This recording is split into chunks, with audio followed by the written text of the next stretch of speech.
ठाकुर जी के पास गए और कह रहे अरे पिता महाराज, अरे चलिए देखिए हमने क्या देखा है कुएं में।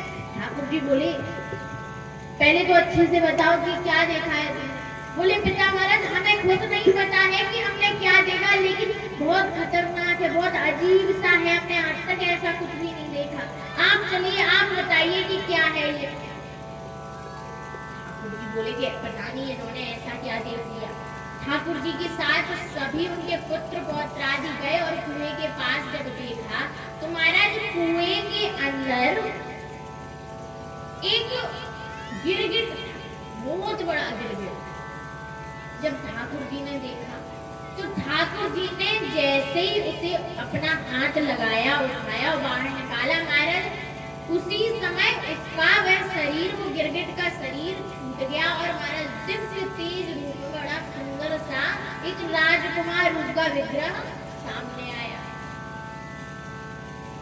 ठाकुर जी ने पूछा अरे महाराज ठाकुर जी सब जानते हो भगवान है, लेकिन सबके बात करने का ढंग अलग अलग होता है।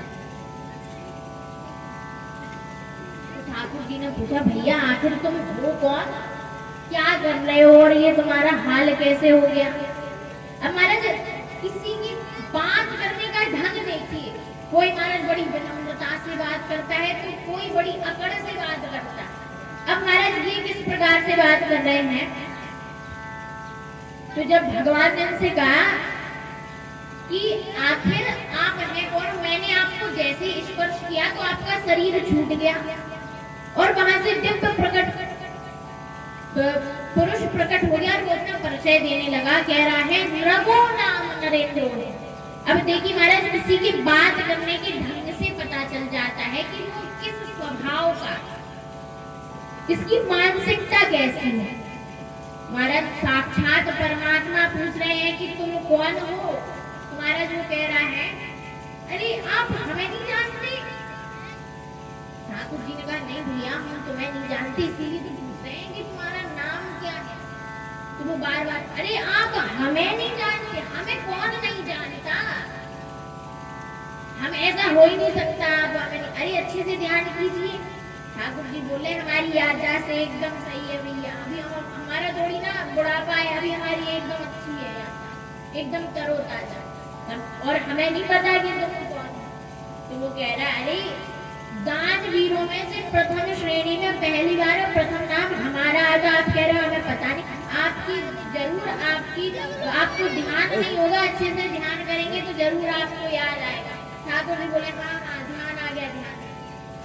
तो महाराज वो कह रहा है कि मेरा नाम नृग है, मैं एक पिछले जन्म में एक राजा हुआ करता, नृग नाम का राजा, बड़ा दानवीर, यशस्वी, मनस्वी, तेजस्वी। और महाराज तो ठाकुर जी ने कहा कि भैया जब तुम इतने यशस्वी थे, मनस्वी थे, दानवीर थे, तुम ब्राह्मणों की पूजा करते थे, सेवा करते थे, तो भैया फिर ये कुएं में पड़े पड़े गिरगिट क्यों बन गए। कुएं में क्यों पड़े थे, जब तुम दान करते थे तुम्हें पुण्य मिले तो तुम्हें तो स्वर्ग में होना चाहिए, फिर तुम यहाँ पे गिरगिट की योनि में क्या कर रहे थे। तो वो कह रहा महाराज बस यही तो गलती थी। ठाकुर जी बोले क्या गलती थी। तो महाराज को अपना पूरा पूर्व चरित्र सुनाने लगा। वो कह रहा है कि भगवान मैं पिछले जन्म में नृग नाम का राजा था, मैं दान करता था, मेरे पूर्वजों से बड़े दानवीर लोग थे और मैंने भी उन्हीं से यही सीखा कि दान करना चाहिए, विप्रों का सम्मान करना चाहिए। और मैं ना गायों का दान किया करता था। गायों के खुर महाराज जो होते थे वो चांदी के पत्ते से मड़वाता, जो सींग होते थे वो सोने से, और वही महाराज सोने और चांदी से मड़ी हुई गायों को, सुंदर कपिला गायों को, कपिला गायों को मैं ब्राह्मणों को दान करता था। एक बार क्या हुआ कि एक ब्राह्मण आए और मैंने उनको गाय दान में कर दी।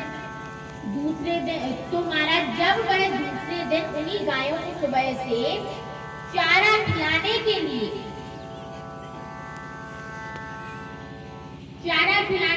सुबह से ले जाने लगे तो तभी मेरे पास जो दूसरे ब्राह्मण थे, मैंने उनको जो गाय दान में की थी, वही गाय उन गायों में मिलकर मेरे पास आ गई और मैंने वही गाय दूसरे ब्राह्मण को दान में कर दी। अब जब मैंने वही दान की हुई गाय दूसरे व्यक्ति को ही दान में कर दी, महाराज तब तो कुछ पता नहीं चला। अगले दिन जब वो भी अपनी गाय चराने के लिए निकले और दूसरे जो विप्र थे वो भी अपनी गाय चराने के लिए निकले, तो महाराज जो पहले वाले ब्राह्मण थे उन्होंने अपनी गाय पहचान ली कि ये मेरी गाय है, ये मुझे दान में मिली थी। और महाराज दूसरे ब्राह्मण कह रहे नहीं, ये मेरी गाय है, ये मुझे दान में दी। महाराज धीरे धीरे महाराज झगड़ा बढ़ता गया। अब महाराज ब्राह्मण थे तो उन्होंने कहा कि इसमें हमारी कोई गलती नहीं है, दान देना, जिसने दान दिया उससे ही पूछ लेते हैं कि ये किसकी गाय है। तो महाराज ये देखिए, महाराज आपने हमें ये गाय दान में दी थी। महाराज तो वो राजा बोले हाँ, हमने तो आप ही को दान में दी थी। दूसरा ब्राह्मण बोला महाराज आप अच्छे से ध्यान कीजिए, आपने ये गाय हमें दी थी दान में। तो महाराज बोले हाँ, हमने आपको भी दान में दी। तो अब वो दोनों कह रहे हैं कि अब आप ये गाय किसको दोगे, हमें या इसको? महाराज वो राजा परेशान कि दान दोनों को दी और वो भी एक गाय। अब ये कह रहे हैं, ये बांट भी नहीं रहे हैं कि एक दिन ये कर लें एक दिन ये कर लें। ये कह रहे हैं गाय होगी तो हमारी। अब महाराज राजा परेशान कि आखिर करे तो करे क्या, किसको दे?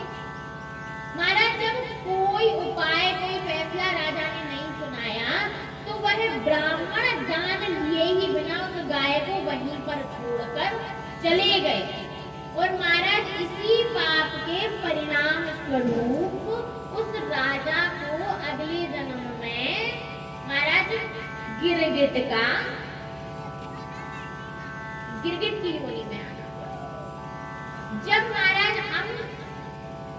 हमारा मृत्यु का समय आया, हम यमराज के पास पहुंचे और उन्होंने कहा कि तुम क्या भोगना चाहते हो पहले। तो हमने कहा कि अच्छा एक बात बताइए महाराज, आपके पास दो चीज कोई दे दी, एक तो कड़वी और एक मीठी, तो आप पहले क्या लोगे? बताइए पहले क्या लोगे आप लोग? मीठा लोगे या कड़वा? कड़वा लोगे ना? मीठा लोगे या कड़वा? कड़वा लोगे ना? हाँ। तो महाराज इसी प्रकार उस राजा ने भी यही किया। तो वो कह रहा है कि पहले मैं अपने पाप भोगूंगा और सारी पीड़ा एक ही बार में हो जाए, फिर आराम से अपना सुख भोगता रहूंगा। तो यमराज ने कहा कि महाराज पहले आप मुझे मेरे पाप दे दीजिए, तो मैं पापों का भोग करके फिर आराम से अपने सुखों का भोग करूंगा। तो महाराज पाप यही थे कि वो गिरगिट की योनि में आया और जैसे ही ठाकुर जी ने स्पर्श किया तो महाराज उसके पुण्यों का उदय हो गया। इतना। और महाराज पता है ठाकुर जी एक बात कहते हैं कि ठाकुर जी कहते हैं कि अगर सबसे बड़ा दान तो ये है कि जैसे आप कथा में आए, तो अगर आप किसी, चाहे महाराज यहाँ पे सुनो चाहे कहीं और सुनो, तो अगर सच्चा दान माना जाए तो यही कि आप कथा को महाराज एकदम मन पूर्वक चिंतन पूर्वक सुनो। और जब आप ठाकुर जी की कथा को बड़े प्रेम से भाव से जब सुनते हैं ना, तो आपके हृदय में भक्ति स्थापित हो जाती है।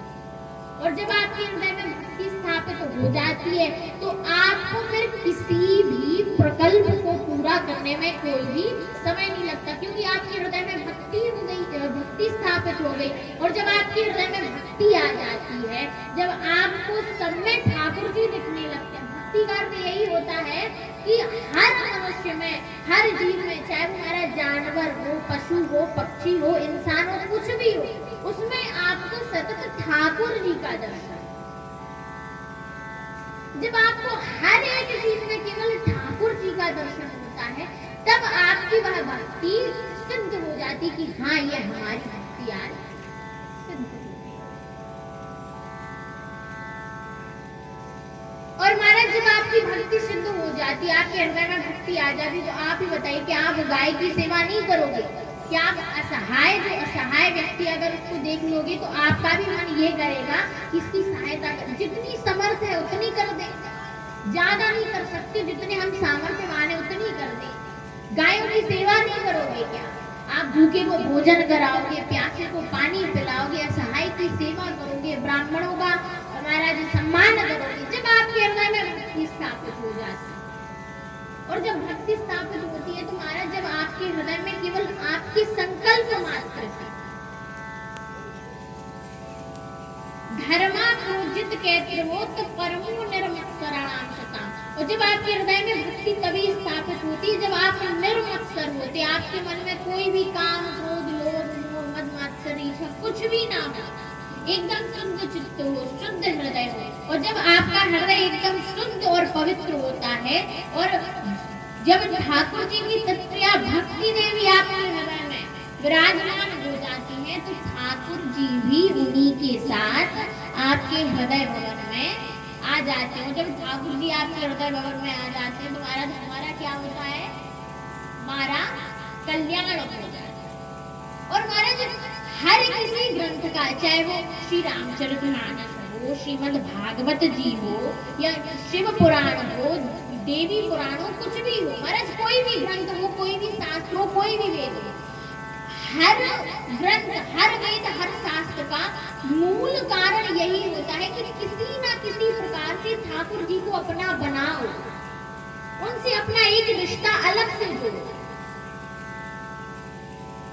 और जब हम अपने ठाकुर जी से रिश्ता जोड़ते हैं ना, तो फिर ठाकुर जी औरों को छोड़कर फिर हमारे ऊपर ध्यान देते कि इसने हमसे भी नया नया रिश्ता बनाया।